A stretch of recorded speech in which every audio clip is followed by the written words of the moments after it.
Hey you guys, what's good? This is Matt with the Antagonists, and today we're going to be looking at the top South Korean zombie movies. Each movie is going to be broken down by three key components, the first being the plot, the second being the characters, and the third being the zombies, as they are the backbone of this subgenre. Also, it's important to note that while I try to avoid as many spoilers as possible, they may slip in here and there, but I do my best to remove all major spoilers. Also, there's going to be a lot of zombie violence, so heads up. Without further ado, let's get into it. Coming in at number 5, we have #Alive. In Alive, the characters must survive a zombie apocalypse. We don't know how long, we don't know how it started, and there's not really a main end goal or objective. The entire movie is in flux and keeps the audience wondering just what's going to happen.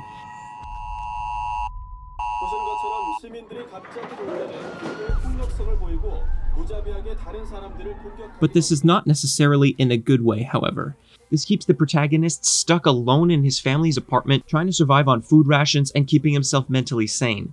For someone like me who enjoys zombie movies for the action sequences and gore, you won't find much of it here. Most of it is spent running and avoiding zombies. For the few fight scenes in the film, they are definitely more raw, feel realistic, and play off the modern day aesthetic for a zombie apocalypse if it were to happen today to the average person.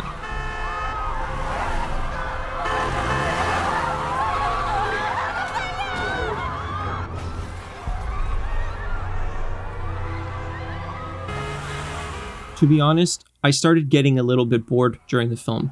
A plot twist later with an unforeseen kidnapping, and I was back on the edge of my seat, only to have it cheaply let the survivors win and suddenly reach the end, which I found out was also a little bit of a cop-out solution.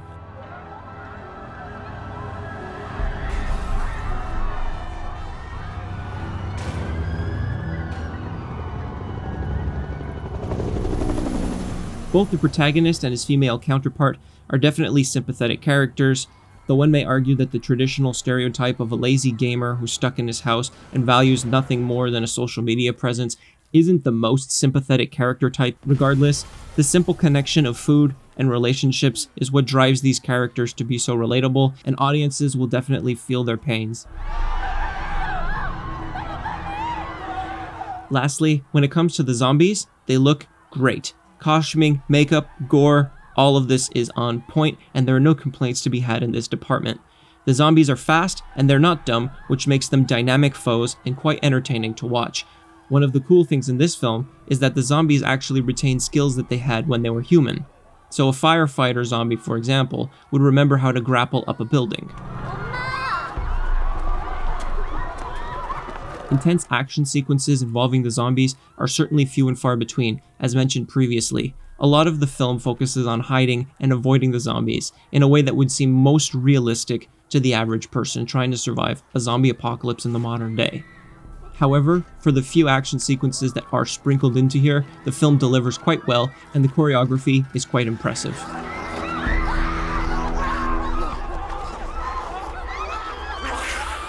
While most zombie enthusiasts may find themselves demanding a little bit more than the film was able to deliver, #Alive is certainly a good watch with a modern perspective on a zombie outbreak.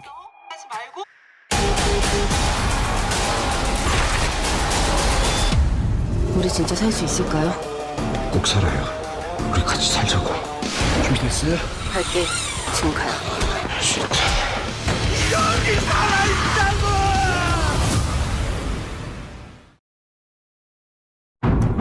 제 눈으로 똑똑히 확인했습니다. 물렸느냐?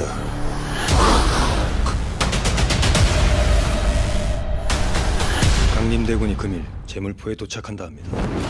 Coming in at number 4, we have Rampant. Rampant presents us with an extremely unique take on a zombie invasion in medieval Korea. As the Crown family loses its grip on the territory, a political coup is waged by one of the leading military advisors. 소자에게 군사를 주십시오. In order to stage the coup, the military advisor imports the zombie virus from abroad, planning to unleash it on the palace and its subjects. 이번에도 당신네들 뜻대로 될 거란 착각은 마시오. It's unclear, however, how the antagonist would actually leverage the zombie infection after it has spread. It's at this point where audience members like myself begin to question the actual stakes of the plot. The antagonist is no longer on much of a mission, popping up fortuitously at all kinds of key points in the story just to keep it moving along. When it comes to the good characters, the prince is certainly a good main character with amazing combat skills, but unfortunately we don't feel very invested in his quest, and honestly, his servant/sidekick is pretty annoying. I know the character is there to provide comedic relief, but unfortunately, his overacting kind of steals the show and makes it really distracting, as this is supposed to be a zombie movie after all. The zombies are excellently created on screen. The makeup, the costumes, the gore, everything when it comes to the zombies is very, very well done. In the film, zombies can be slain by piercing their heart or heads, and they only come out at night. The battle scenes against the zombies are well choreographed and have amazing action.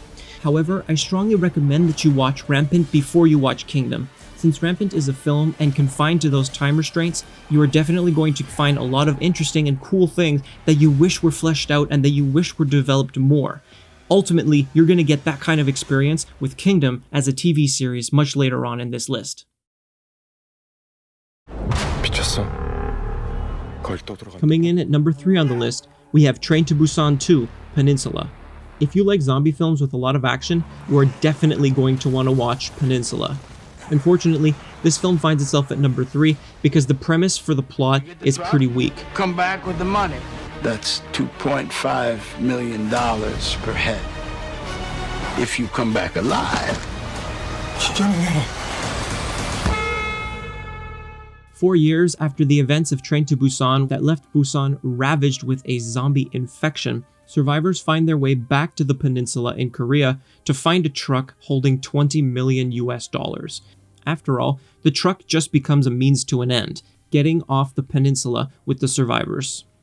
Now, when I say the premise is weak, it's more so because the premise A doesn't make sense, even in the world of a zombie invasion, and B is quite lazily established. In Peninsula, English characters are introduced, but only in the exposition of the film, to explain the premise on fake English talk shows, to kind of give us a rundown on what happened in the 4 years between the first film and the second film. Without the lazy English exposition, the film would have done quite well getting up and running on its own 2 feet. And trust me when I say that when this film gets running, it goes hard.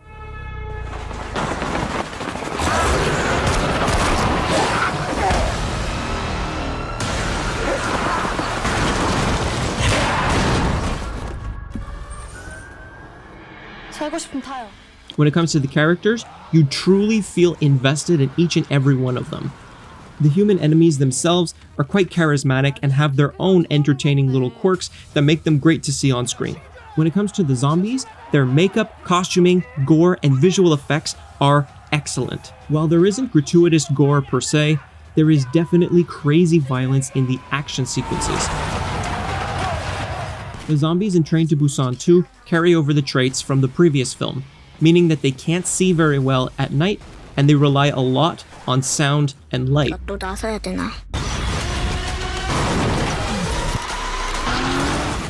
Also, if you're a fan of car chases, seeing some next level James Bond style driving through hordes of zombies as they get flattened and pushed out of the way, you're going to love the action sequences in Peninsula. All in all, Train to Busan 2 picks up a lot of steam as the film gets rolling and is definitely worth a watch. 맨날 다음이라고만 하고. 아빠는 안 보고 있는 것 같으면서도 다 보고 있다, 수환이.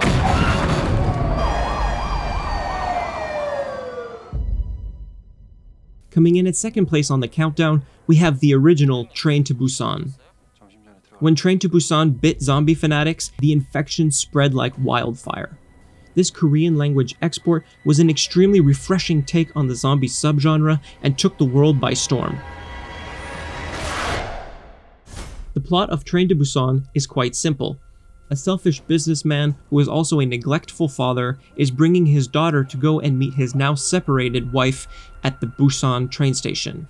Of course, what would be a pretty basic train ride to Busan turns into a horrifying survival experience as an infected person makes their way onto the train as the doors close and begins infecting passengers. 현재 대전역에 군대를 배치하여 The goal of the film ultimately evolves as it progresses, which keeps the audience on the edge of their seat wondering what comes next and where the safe zones might be, since every train station seems to be overrun with zombies. The good characters are definitely sympathetic and you will want to see them survive. Since most of the film is about survival, there aren't main bad characters outside of the zombies, but some survivors do play the role of antagonist in the film and are great at creating friction and conflict amongst the passengers. Speaking of antagonists, this brings us to the zombies. The makeup and costuming of the zombies are great. It's tasteful, but not too lazy, especially given that these zombies are supposed to be fresh converts. The visual effects in this film are quite excellent, and the horde shots are amazingly done considering the mostly small space that's available to the characters and the zombies, which is the train. The tight spaces, in fact, are part of what makes this film so great. It presents a unique challenge, as there isn't much space for the survivors to fight the zombies head-on, and there's not much space to maneuver around them. So it forces the characters to get really tactical with their moves and their defenses, almost making this like a game of chess against the zombies.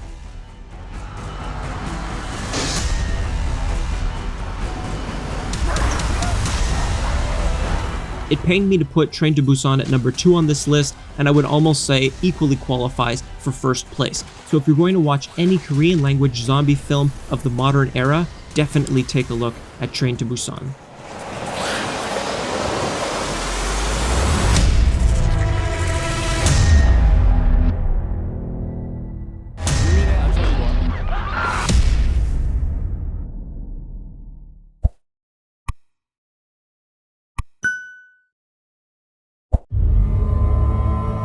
이 연못 안에 시신이 몇 구가 있을 것 같으냐?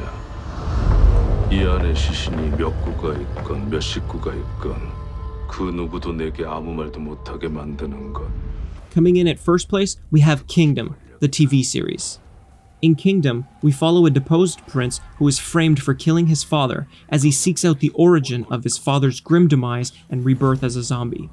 In his search, the prince encounters hordes of zombies and human opponents who are ordered by his mother and the dominant clan leader ruling in the king's stead to eliminate the rumored insurgency that the prince is raising as he returns home to take back the throne and end the zombie plague on the land.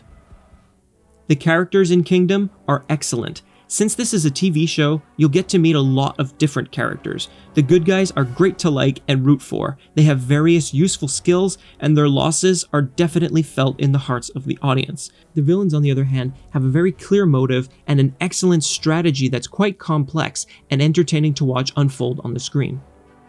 The zombies in Kingdom are amazing. The makeup, the costuming, the gore, all of it is great. The zombies are quite fast and make for some great action sequences. It's especially interesting to watch the chase scenes since in this medieval era, there were no high-powered motorized vehicles to escape the zombies that moved this quickly. The zombies are active when the weather is cold and they can't touch water, which makes for another unique take on the zombie genre, setting new rules and limitations on these undead foes. The cinematography behind the fight scenes with the zombies is exquisite. It's truly the best of all the films and shows on this list. The crazy battles, the slow motion shots, long one-take choreographed action sequences with awesome stunts really give the viewer a unique take on zombie killing from a medieval perspective. 그 일을 방해하는 자들 모두 죽일 것이다. Our understanding and our theory around the rules and limitations of these zombies also evolves as the film evolves. So when the characters come to one conclusion about how they think the zombies work, that actually changes as the film goes on, which keeps the audience guessing and gives Kingdom a lot of wiggle room for plot twists.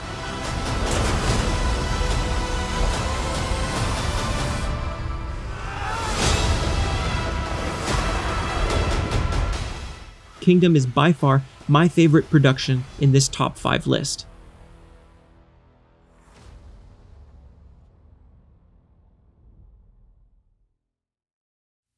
Lastly, I figured I'd throw in an oddball here to give you guys a fun watch. So this honorable mention goes to The Odd Family, Zombie for Sale.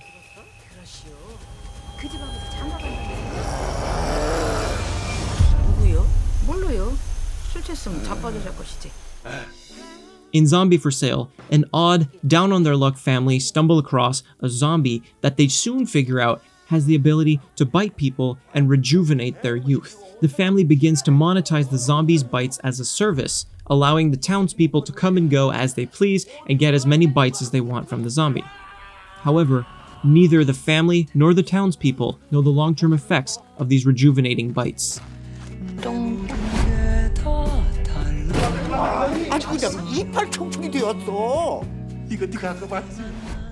The characters in this film all have their different quirks and are fairly sympathetic, as the family all love the zombie in different ways and all want to use the zombie in different ways for their own personal gain.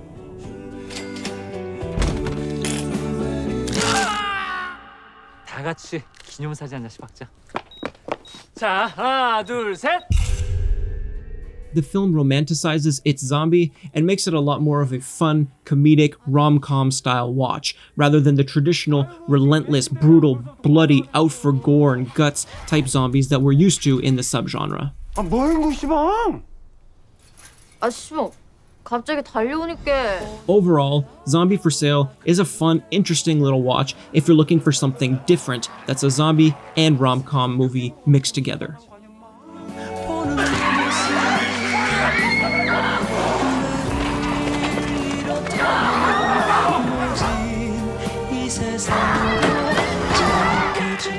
So that's about it for the top Korean language zombie film countdown. Let me know in the comments below which one is your favorite and which movie you think deserves to take the #1 spot on this countdown. Also, let me know if you have any suggestions of movies I may have missed. I'm always on the hunt for a great new zombie flick. With that said, I hope you enjoyed this video. Don't forget to like, comment, and subscribe to the Antagonists.